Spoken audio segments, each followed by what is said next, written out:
Hello, everybody, and welcome to our webinar today, Building a New Reality. We're talking about restorative communities within the context of expanding restorative. And we're so excited to be hosting this, and we're so glad to have you here with us. And we are so excited to be talking about restorative communities today. Um, Ted Wachtel is going to kick it off in just a few minutes with a word within the context of his expanding restorative paper on what restorative communities are all about, how they came about, and not what they're all about, because I think that's a work in progress that we're all kind of exploring here together. Um, and then we'll have Kerra Bolton, who is the author of Restorative Communities, which came out last year and shares a lot of news about things that were going on in the city of Detroit, in the Netherlands, in Belgium, and other experiments, I would say, and efforts towards this idea of a restorative community. And then at the end of the presentation time, we're going to have two folks from Gloucestershire, United Kingdom, joining us today, where the county of Gloucestershire is really doing a lot of things at different levels to integrate restorative practices, from police services to education to social work to the university. And so Brit, Lowater and Ben Fisk are going to be presenting about that. So it looks like people are settled in. The second half hour will be question and answer, discussion among the panelists. And then when the hour is over, we would invite anyone who would like to stay with us. We're going to jump over to another meeting room in Zoom, and we're going to have small group discussions with 3 or 4 people so people can talk about what they've heard and what they're doing and meet other people. So that is the plan for today. And we're grateful that you're here, and it's great to have you with us. So at this time, I'm going to introduce Ted Wachtel to kick off the content portion. Hi. Well, thanks for being here. I'm just going to introduce the topic of restorative communities from the perspective of this expanded restorative paper that I did a few months back. In 1977, my wife, Susan, and I founded the Community Service Foundation, programs for delinquent and at-risk youth in Pennsylvania, which eventually grew to 8 schools, 16 group homes, and other services. And the name of our organization, uh, Community Service Foundation, came from a speech on education by Albert Einstein, who said that the aim of education must be the training of independently acting and thinking individuals who, however, see service to the community as their highest life problem. So in the early years of restorative justice, people didn't really talk in terms of restorative community, but they talked about formal restorative justice processes, victim offender mediation, the family group conference, or the restorative justice conference. But by 2000, the conversation now included informal and proactive restorative practices, in addition to formal restorative justice. So we had to rethink, what are we trying to accomplish? So in that year, I founded the International Institute for Restorative Practices as a master's degree granting graduate school dedicated to restoring community. And in 2005, at the IRP's International Conference in Manchester, UK, in my keynote, I proposed that the next step in the restorative movement was developing restorative community. And I offered an explicit vision of what I felt was a possible reality. So I'll just repeat the speech a bit. 5 points. Imagine a community where people routinely confront one another for their inappropriate behavior, and where wrongdoers are expected to reflect on what they've done, whom they have harmed, and how they have harmed them, and then suggest how they can repair that harm. Imagine a community where people routinely run circle groups for themselves and their peers to help manage behavior and even deal with chronic issues like substance abuse. Imagine a community where managers earnestly solicit employees' views in making decisions, explain decisions when they're made, and clearly spell out their expectations. Imagine a community in which those in authority actively engage families and sometimes extended families in critical issues, such as setting goals for treatment or deciding where an abused young person should live, or planning how to support a family member in maintaining sobriety. And finally, imagine a community where people minimize gossip and try to deal with concerns and conflicts in an honest and direct fashion. So, at the risk of sounding naive and utopian, I was merely reporting what the 250 employees and 500 students in our three organizations, Community Service Foundation, Bucksmont Academy, and the IIRP, had observably achieved, albeit with varying degrees of fidelity. So I've always enjoyed this quote by 20th century innovator Buckminster Fuller, who advised, you should never change things by fighting the existing reality. To change something, build a new model that makes the existing model obsolete. And that's what we are doing. Restorative community is a new model that arises when you achieve a critical mass of restorative practice in a particular setting so that it produces significant positive outcomes. So, what kinds of positive outcomes are possible in a truly restorative community? Well, in 1999, we invited criminologist Paul McCold to do 3 successive scientific evaluations of our CSF Bucksmont programs for delinquent and at-risk youth. And at the time, McCold warned us. He said he'd evaluated over 50 programs for New York State, but none had demonstrated that they actually had any effect on behavior. So, with that sobering warning, he proceeded to study 3 cohorts, totaling almost 4,000 young people over 5 years, who were enrolled at CSF and Bucksmont Academy, the IIRP's model restorative programs.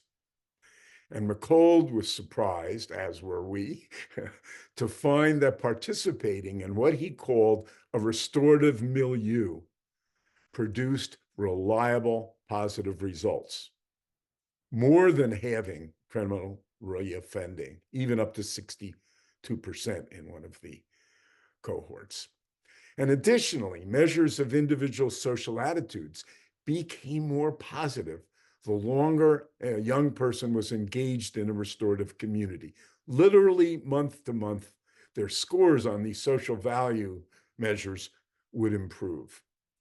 And also, what was interesting is that we had, by the time his study ended, we had 8 schools and I don't know, at the time, 15 group homes. The point was, we were getting the same outcomes at all those places. It wasn't a phenomena of someone's personality or a particularly uh, talented staff, but it was something that a whole community could do. So we know a restorative community can have remarkable positive outcomes in a single organization, but can restorative community be taken to scale, to a whole city or region? And tonight, our guests will address that question. Right. Thank you, Ted. Um, at this point, I would like to invite Kerra Bolton to share her screen. She has written Restorative Communities from Conflict to Conversation, and she is a writer and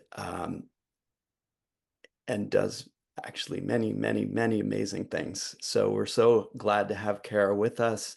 today to share some of her experience exploring restorative communities and getting the chance to think and write about it. So thank you, Kara. So basically, I just wanted to say thank you to Ted and Josh for inviting me to participate in this informative and engaging workshop.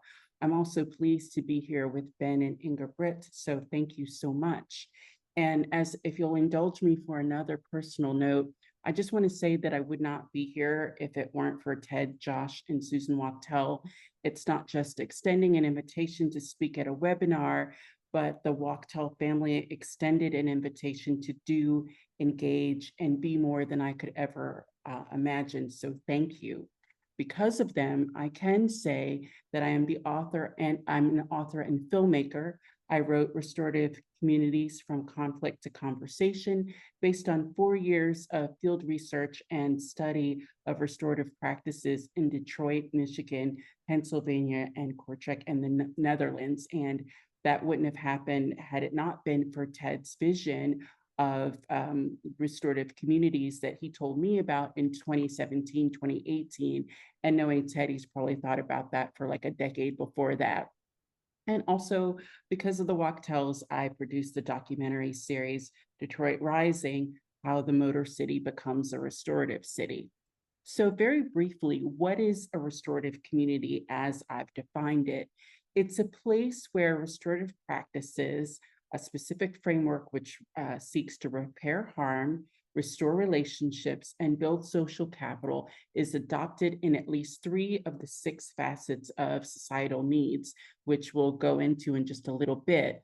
But a brief overview, the 6 facets are learning, governance, care, justice, enterprise, and spirit. And so in Detroit, learning, justice, and spirit were extremely present.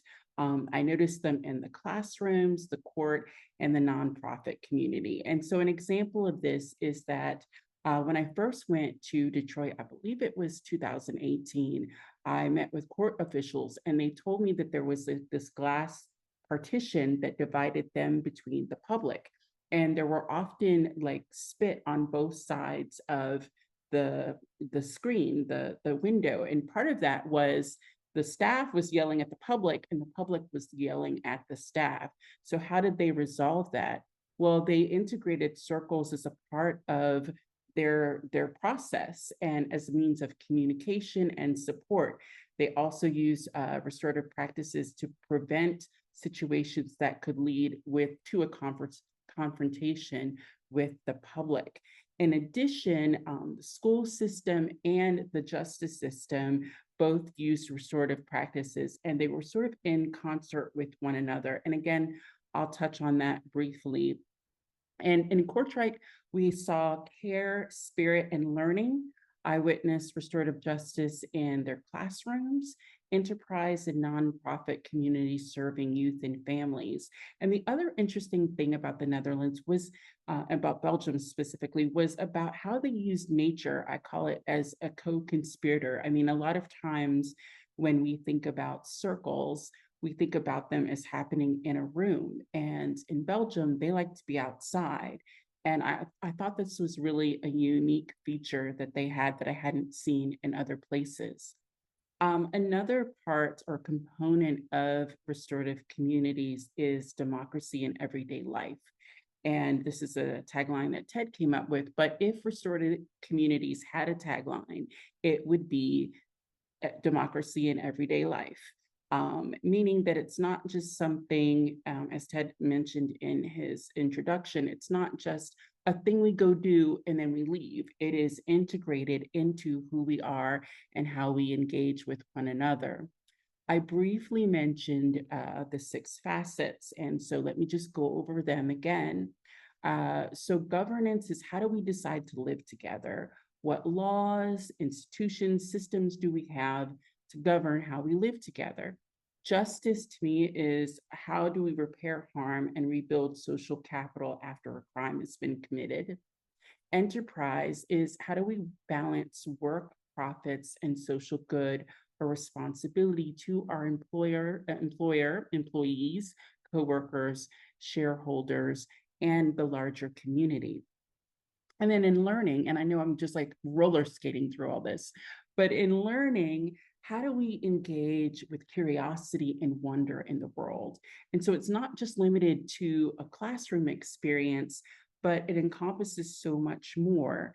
And I got a chance to see that both in Detroit and Belgium, particularly with how they chose to engage. So, for example, in Belgium, like the students had a direct input in terms of what they would be learning, the pace they would be learning, and how they would be learning it. And so that would be a form of a restorative practice.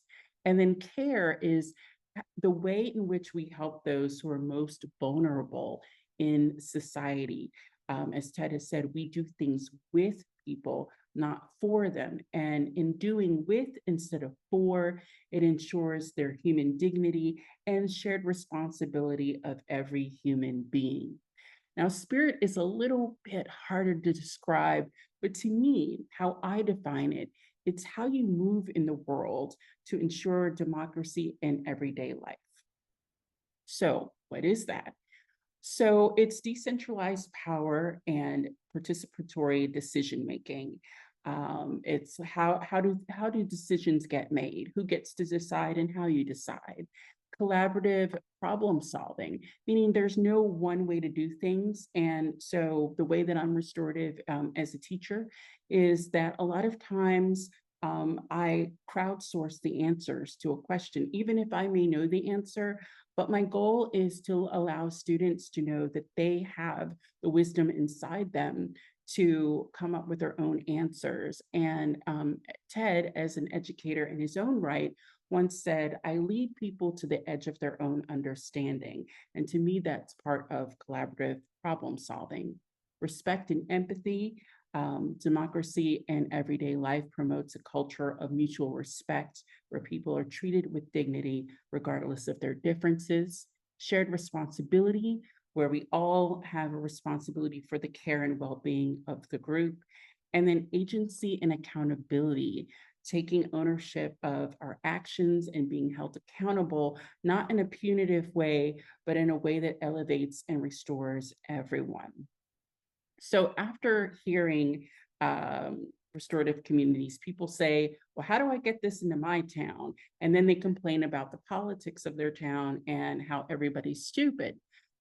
I understand that. And having worked in politics, I really understand that. But restorative communities is not about government or political whims and annual budgets. It's really a grassroots and a grass tops initiative. So, for example, it's always best to start with some kind of restorative practices training and then moving from there just to have a common vocabulary so that everybody knows what you're talking about. And then also there's a lot of education that is required because a lot of people have the misinformation that restorative practices means that you're letting someone off the hook and that they're not going to be punished. And as we all know, that just simply isn't true. And in fact, when done correctly, in a school setting, for example, restorative practices actually reduce the number of suspensions and expulsions at Hope Academy Charter School in Detroit. Guys, how am I doing on time? You're doing great. This is Okay. great. Thanks. Great. And then, so let's talk briefly about cross-pollinating restorative practices. And what do I mean by cross-pollinating? So let's say that you are in the education, the learning, right? How restorative practices works, as I've seen it, definitely in Detroit and somewhat in Belgium, is that there'll be somebody in education and they'll have the fire for restorative practices. It's become part of how they do things in their school or within their school system. And then they'll talk to somebody who's in the justice system. In Detroit, it was the policing. And then policing then has a restorative lens to it. And so they integrated in Detroit restorative practices and policing.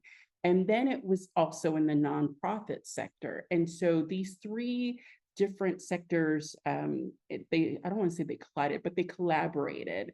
And so it wasn't just restorative practices in schools, it was restorative practices in policing and in nonprofits, which made a smoother and better community. So what you want to do is think about what is the smallest step that you can take. And for example, it's attending webinars like this one. You could start a restorative practices book club. You could go to conferences. You can be inspired by other sectors. So for example, as a writer, I am inspired by filmmaking. And if you are in enterprise, for example, you might be you might be inspired by governance, or you might be inspired by care. So just things of ways to be innovative, and then collaborate with those other sectors to drive innovation. So are there people interested in restorative practices in those other sectors or facets? How can you create projects or experiments to foster and demonstrate restorative practices in your community?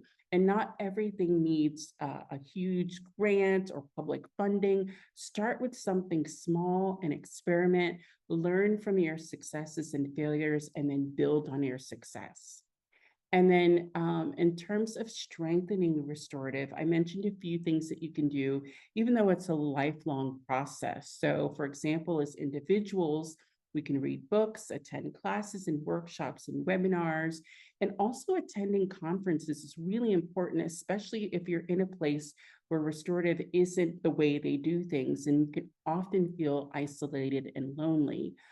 So going to conferences and classes and networking with other people just helps reduce that.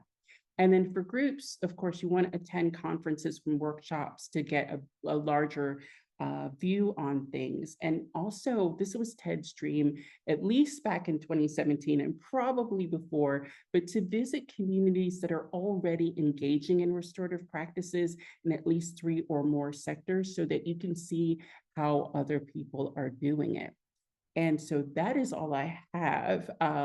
I can put my email in the chat box, and just make sure if you reach out to me that you do restorative communities, and I will be here to answer any questions you might have. Thank you so much, Kara. I really love that presentation. I feel like it's so great to have an outside eye, helping to reflect back on what's been going on, and what you see is really inspiring. So I'm also looking forward to the discussion. And Kara, maybe I put the book Restorative Communities from Conflict to Conversation, the link to purchase that book at the IRP bookstore. Although I'm not sure. Oh, and we also have it on Amazon I was for gonna say it's on international. Amazon Yeah, too. yeah. So anyway, if you feel like putting that link up, and also I will put the link up because we have all the films from the film series in Detroit as well. So we'll be posting those. All right. So next up, we have group presentation from Gloucestershire. And I think this is so interesting because it was in the middle 90s that Terry O'Connell, who was our guest last month, was on a Churchill scholarship around the world. And one of his stops was in Bucks County, Pennsylvania, where my dad heard him speak. But another stop was the UK. And I may actually be missing a stitch on this. There might have been an earlier cadet. But in any case, work commenced in Thames Valley in the greater London region, if I'm not mistaken. I hope I'm getting that right. And that work is connected actually to the work that we're going to hear about today. But work has been ongoing at really interesting levels, kind of working out from the police services to education to other areas in the UK for a long time. So we're happy to hear from Brit Lowater and Ben Fisk.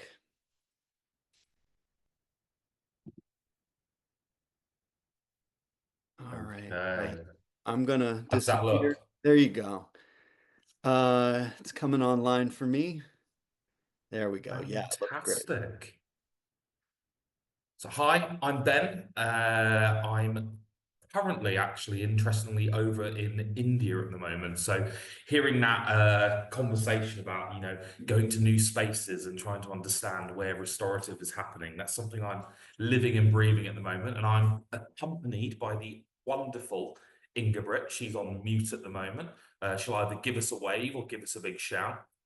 Yeah, hello. I'm Brit Lowater and coming to you from Gloucestershire.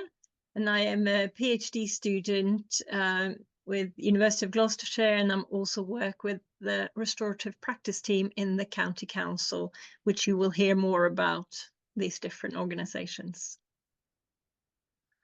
So a lot of Gloucestershire people have been coming to Ted and Josh's presentations, which is kind of where some of these conversations happened. And Ingrid and I were obviously, overjoyed to be invited to come and chat about this because we've sort of both been around the area.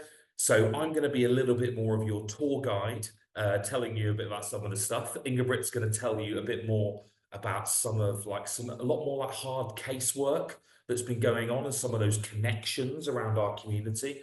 And then we also took a little bit of time to reflect on all of the stuff we've been talking about and actually think, are we a restorative community? How does it work? So no spoilers, but we'll chat to you. So let's crack on. The fertile restorative soil of Gloucestershire County, coined by Gerard Drennan over at the Restorative Justice Council. We really love this metaphor, Brit and I, and we'll probably use it for farm-based metaphors. Anyone from Gloucestershire will understand that entirely. So just a little bit, like I said, I need to give you the tourist spiel. Gloucestershire in the UK has a population of 660,000 people within about 1,200 square miles. So as an area, it's about the size of Rhode Island state for our American colleagues. It's about 4 times bigger than New York, but it actually has a similar population to Washington, D.C. And as you can see from the picture, it's a very beautiful area, known for its natural beauty. It's very rural. Has a couple of key population centres, like the city of Gloucester, and then Cheltenham Spa as well, are kind of the 2 big ones. They're also where the university campuses are set.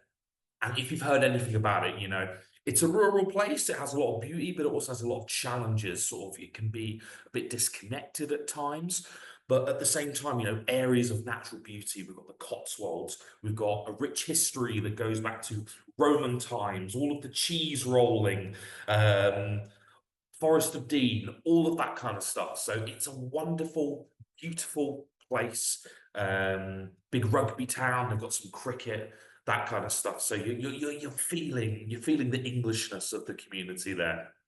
So let me tell you a bit more about sort of when we're thinking about this fertile soil, I started thinking about, farming and all that kind of thing. And I kind of thought about who are who are our Del Montes, who are our Walmarts, who are our Tesco's. And restorative work in the sort of broader region is kind of, you'd see it situated in our constabulary, in our university, and in the county council as well.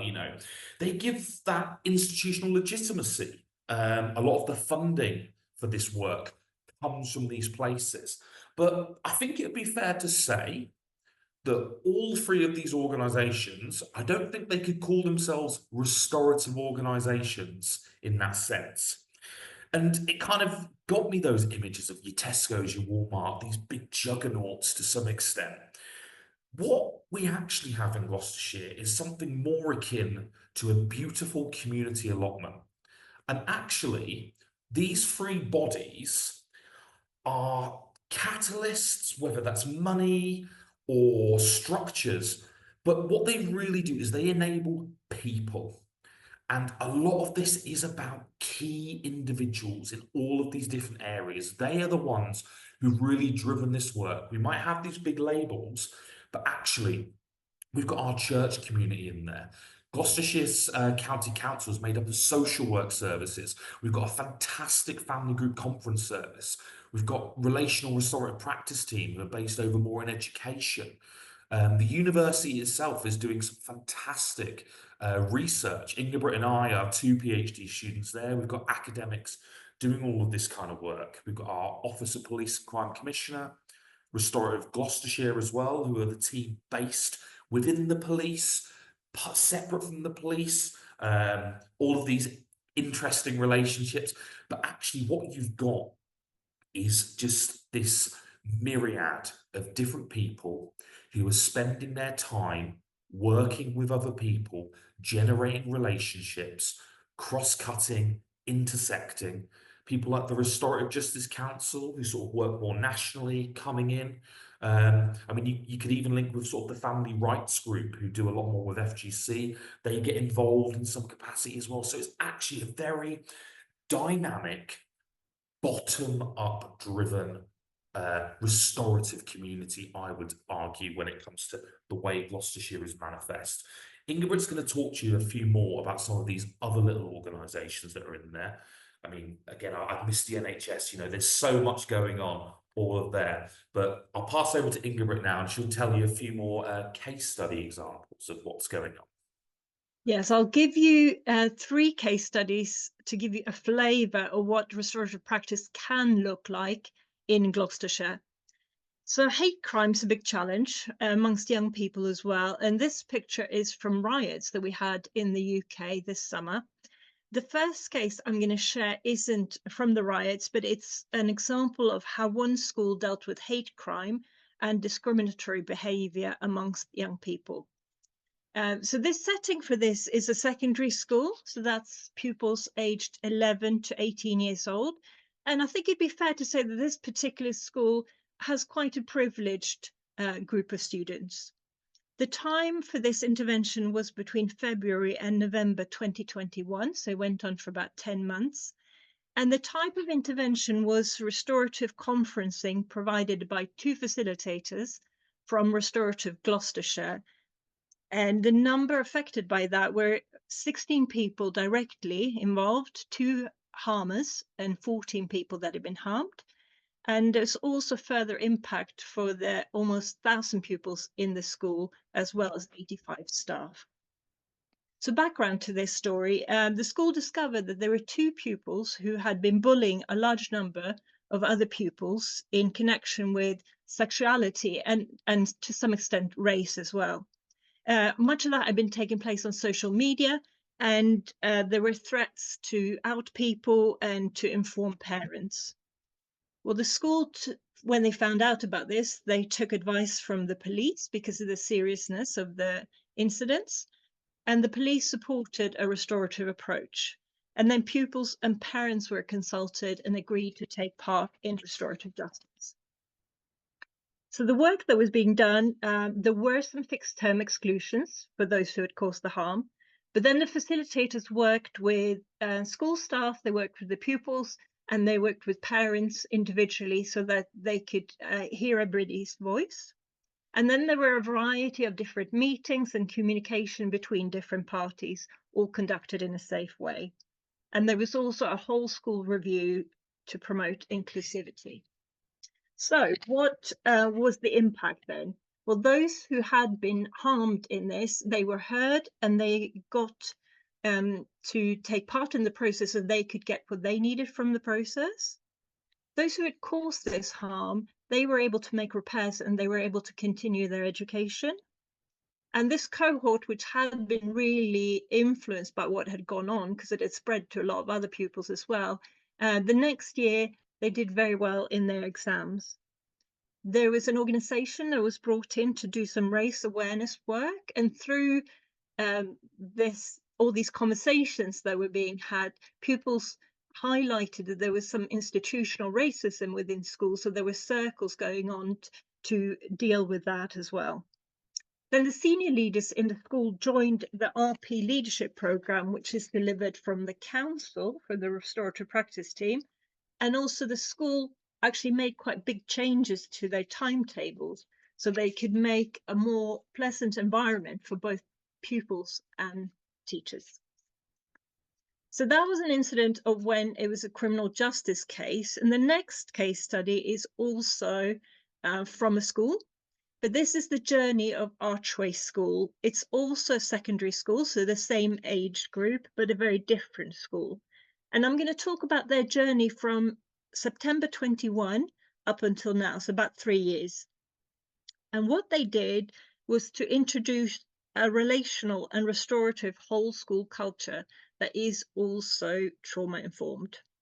And again, it's a school of about 1,000 pupils and about 80 staff.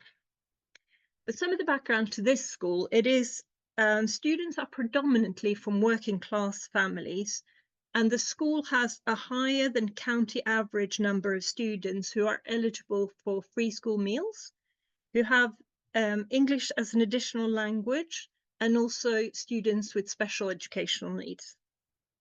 So when Kieran Smith joined the school as the new head teacher in September 21, Archway was rated as requires improvement by Ofsted. Now, Ofsted is the quality assurance for schools in England. So what did they do? Well, the school joined the Relational Schools Programme delivered by the RP team within the council, and the head teacher and one other senior leader started a 2-year restorative leadership course. This led to them making a lot of changes in school, and some of them were like being really intentional about relationships in all areas of the school, from the leadership to the staff, to the students, to the parents. There was training for all staff, and now twice weekly, all students take part in 20-minute of community building circles. So that happens twice a week for all students. And they also use restorative processes to deal with conflicts. So what's been the impact on the school? Well, the number of pupils who are attending the school part-time has gone from 32 to 0. Permanent exclusions were reduced by 75%, and suspensions or fixed-term exclusions were reduced by 34%. Pupils in Gloucestershire regularly take part in a survey called the Wellbeing Survey. And from that survey, we found that a significant reduction in pupils in Archway that said that they often get in trouble at school. And also when we looked at the proportion of pupils in Archway that reported that they felt happy in school during the last week, that proportion also increased between 2020 and 2022, whilst we were seeing that in most other schools during that same time, that went down. This has also had a positive effect on staff well-being, and staff days lost to sickness reduced by 60% between 2022 and 2023. And the new figures also include a well-being day given to staff that they can take in their own time when it's good for them.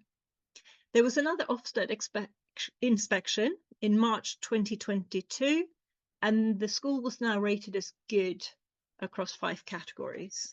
And the numbers attending open evenings are up because word is out amongst parents that Archway is doing something different, and they're offering a real alternative for the students. Can you click us on one, Ben? So the collaboration between the restorative practice team within the council, with Restorative Gloucestershire that sits within the criminal justice system, and also with the university and the Restorative Justice Council, has seen several visitors from South Korea, for instance, come to the county.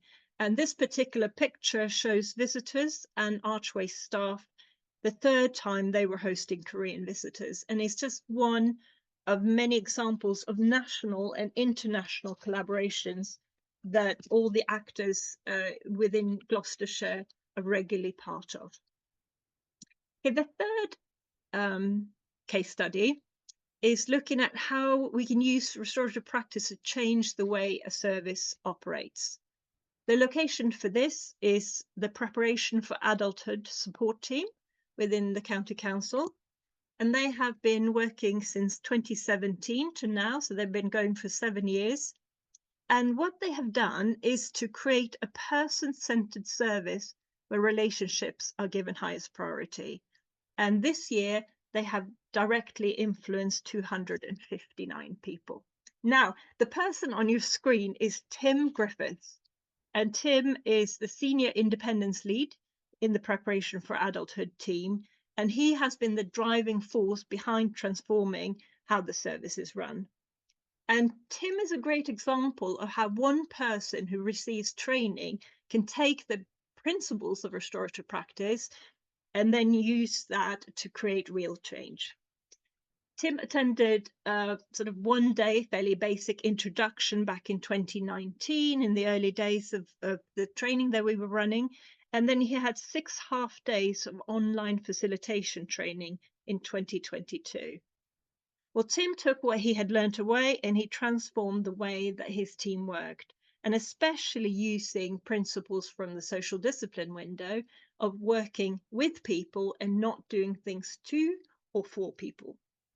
So the service that Tim leads was set up in 2017 because the provision changed for young people who were aged 16 plus with special educational needs. They were no longer provided with taxis to get from home to their college, but they were given independent travel trainers to help them learn how to use public transport. And maybe not surprisingly, that created a lot of anxiety and a lot of battles as well with families. So what did they do in the team? Well, they built relationships. When I spoke to Tim, he said, the power is in the building of relationships. So they built relationships to young people, to families, to other organizations and agencies, and to schools. They aim to be less reactive and focus on the best interventions. They don't start at age 16 anymore. They start in year 7 when the children are 11, because that gives more time to build relationships. They don't come in and say, this is the goal, this is what we're going to teach you. They now work with the young people to create their own goals for how they're going to become independent as adults. And they do coffee mornings for parents and CPD for teachers. So what's been the impact of the work that Tim and his team have done? Well, schools are now coming to them and they actively want to work with them, and they're offering them to come into schools. They have been working with some young people to co-produce a very interesting interactive program that will reach 400 to 500 young people this year. They have built trust and good reputation with the parents. And from working in 2017, when they started, they worked with 27 young people, and now they're working with 187 young people in a year. And that's an increase of 580% of people they reach, and they still only have 4 people in their team. There's also been financial savings. For the year 23-24, the savings identified were almost £120,000, or in US dollars, that's about $156,000. And now other local authorities as well are coming to this team to explore and mirror the services that are provided because of the success that's coming from that. So that's hopefully given you an idea of how different implementation and emphasis can be in different settings. And I would say as well that though all my examples today have been of young people, the restorative practice is not just used with young people, it's used with people of all ages, including adults. But I'm going to hand back to Ben, who will just tie this a bit into Kerra's work. Yeah, so we've been very inspired by Kerra's work, and obviously, you know, how can you not be inspired by Ted as well? And we just sort of got, you know, we just wanted to reflect on this as well. You know, we can sort of, you know, give you the spiel, we can give you the good stuff, but we kind of got to be realistic about it as well. We've got to be critical because we've still got distance to go. But I do think a lot of what's going on does align with Kerra's work. This stuff is coming from the community, but we do have issues around funding. There are political actors in play. You know, our police and crime commissioners are elected. They can change. That means we have these commissioning cycles that frequently turn over, that people are subjected to. And those are people's jobs as well, potentially on the line. So this stuff can be perilous. but also trying to prove that it works. It's hard work, but it's really important. And it is key individuals. You know, I know Molly's here today. I know Rebecca's here today. I know Alex is here as well, who I knew from Leeds working in FGC. We've got all these characters who, you know, are driving this stuff and linking with other services and pushing it out there. And on those micro levels, I think people are acting in decentralized ways as much as they possibly can within these structures. But there is cross-pollination. You heard in Brit's cases, you know, the education, the social work, the police, other organizations, non-profits, charities, national bodies, they are all getting in there in some ways. We don't have we have Restorative Gloucestershire as a service in the police that I kind of, when I first heard, I thought, oh, we must have a Restorative Gloucester. It must be. But we don't have that restorative city or that restorative branding, as you might say. Nobody's kind of overarching seeing this, which has strengths, but also means it has challenges as well. But you know, I know my wife recently completed her PGCE at the University of Gloucestershire, and I've done everything I can to impart as much restorative knowledge on her as possible. But last year, the Relational and Restorative Practice team from education has now started training our teachers within Gloucestershire University. So we're not even just having to get to the schools. We're getting in there on the teacher education. You know, this stuff is scaffolding really, really well. You know, we thought about these 6 facets as well, and I think for yourself, you can see it. We took spirit quite literally as well, actually, because Brit was telling me about sort of the Diocese of Gloucester. They've been very involved in engaging in restorative work, and our PhD supervisor, Associate Professor John Hobson's been involved with those guys, and there's loads of work there. But it was really interesting hearing Kerra talk about that actually enterprise is doing quite well over in the States. And maybe that's a difference about our culture, our political structures as well. You know, actually, I feel like in Gloucestershire, there's opportunity there for business. I think we could get more people involved. We've got some great sports teams. You know, these people have a massive impact on young people.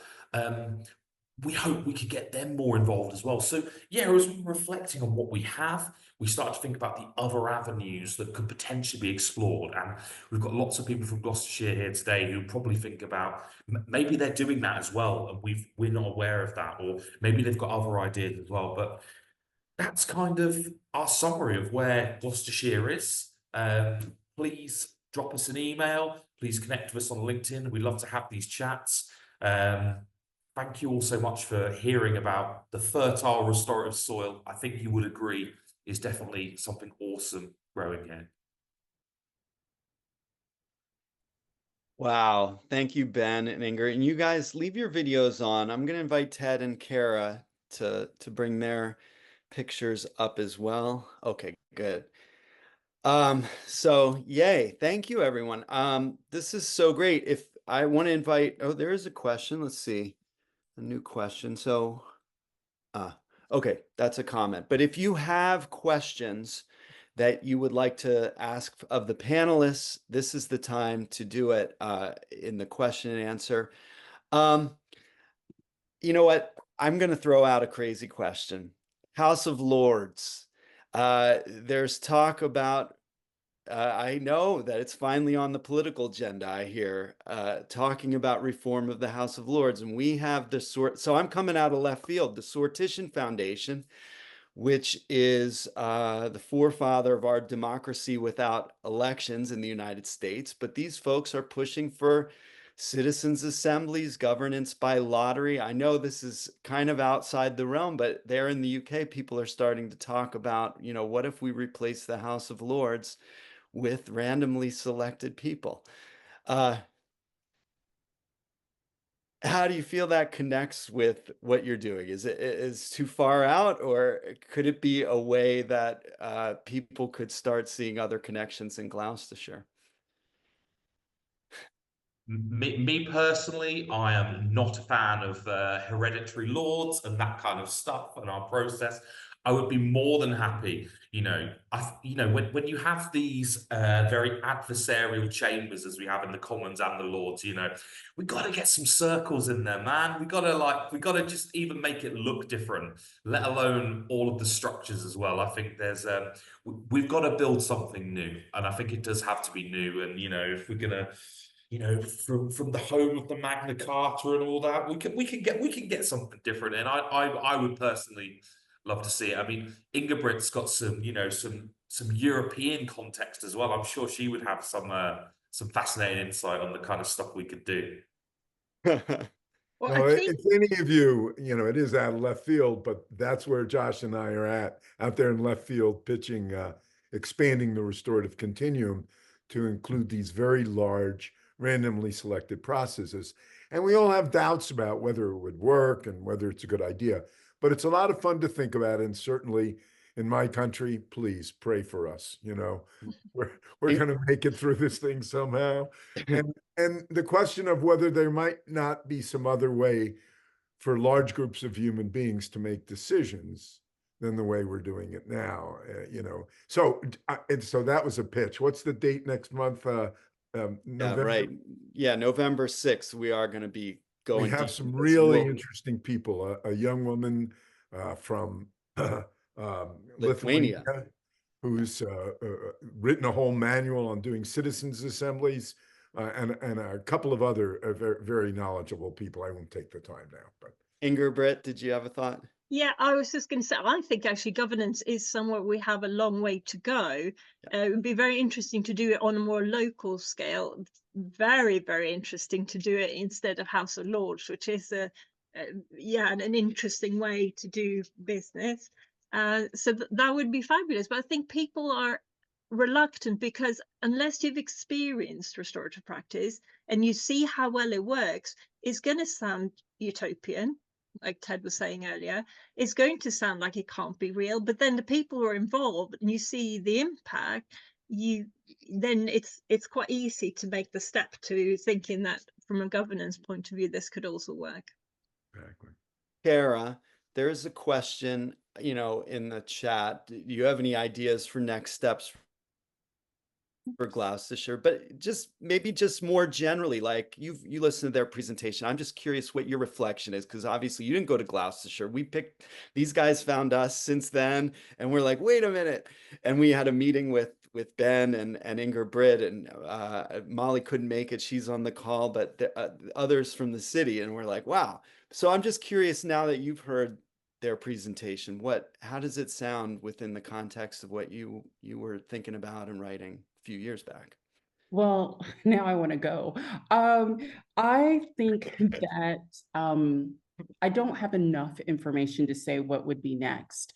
I would like to be in the community and see how the different pieces relate to one another before I would be able to say that. But I think that Ben sort of alluded to it when he was talking about getting business involved. And again, I've only been to the UK twice, and so I don't know how business and enterprise would interact in schools, whereas it's a different situation in the United States. And I actually live in Mexico. So it's a different cultural approach. And also, I really like the idea of sports teams, because what I do know about the UK is y'all are really into your sports teams. And so being able to get sports teams involved is a great idea to inspire people, and also leverage it a little bit more. And very, very briefly, because we did talk about politics, and that's a thing that I used to do, and also being involved with Ted and Josh when we had a focus on governance, particularly, is that I've always thought, I've had doubts too, but I do think that in starting in the local level and building up, I think it's a constant thing. And that's what you're doing in Gloucestershire, is just showing that it can happen on the local level, and you experiment and then you take it one step further. So it's not just a one and done. You really have to be committed to the work. And I do believe that Ben and Inger Brit are committed to doing the work. And I think it's beautiful. We have another question. What were the challenges while implementing all this? So, we know there always are, and there will be. Uh, So I don't know, Ingrid, Brit, you're smiling. You wanna take Some it of first? some of the challenges is to get the people with the power to sign up. So to uh, to have money, to have budget to do it. Um, so some of the challenges was meeting the right people, and some of that was just knocking on doors. And what we did is just knock. If you knocked on a door and it didn't open, we just went and knocked on another door and another door, and then some doors open, and then some of the people who hadn't opened the door kind of go, "Oh, what's that they're doing there?" And then those doors started opening. So I think, yeah, so that was one of the challenges, and I guess challenge as well, that is a challenge and opportunity, is that there isn't somebody who overlooks the whole thing. There's different people doing different things, and the story I told about Tim, we just discovered that very recently because he went away and he just did what he wanted to do with the training. And so we were so excited when we found out that all of that was going on. So there's probably a lot going on that we don't know about. So yeah, so that's challenging as well, to get a proper overview. Ben? Yeah, I mean, I think about even sort of some of the more stuff I've been doing recently. I've been doing a lot of teaching on our restorative justice module and our youth justice module at the University of Gloucestershire, and some of the challenges are around, things like the structural stuff, the way lecture theatres and seminar rooms are allocated centrally. I can't it's I can, I've done it, but it's very difficult to pull a circle off in a 200-seater lecture theatre. So if you don't even have the spaces that facilitate you to do some of the most basic stuff, it's quite difficult. So you have to start getting creative, and students, university students especially, we've got to make sure we're working with their additional needs, whether that's anxieties about being engaged in circles, how we work around that, especially if, students are signing up to do a restorative justice module. My assumption would be we're circling up every day. That's how I would like it to be. But you know, we've got to work with our students on that. We've got to make sure it's comfortable for them and it's a safe space for them. And we don't want to do restorative to them. That's not what we do. So we've got to work with that. So yeah, there's some structural challenges, and then we've got you know old universities, not just in the buildings, but the structures and all of that. They're difficult nuts to crack. But we've got people from human resources now at the university who are interested in this stuff. They're looking at getting support for the people working in our halls of residence and our dormitories to support students and moving this into student support services. So it's early days, but we've found those key individuals who are going to push it and drive it for us. And I Right. think structurally as well, very punitive schools, it's not, that's quite a conflict working restoratively. It's possible, but there is definitely conflict. Yep. All right.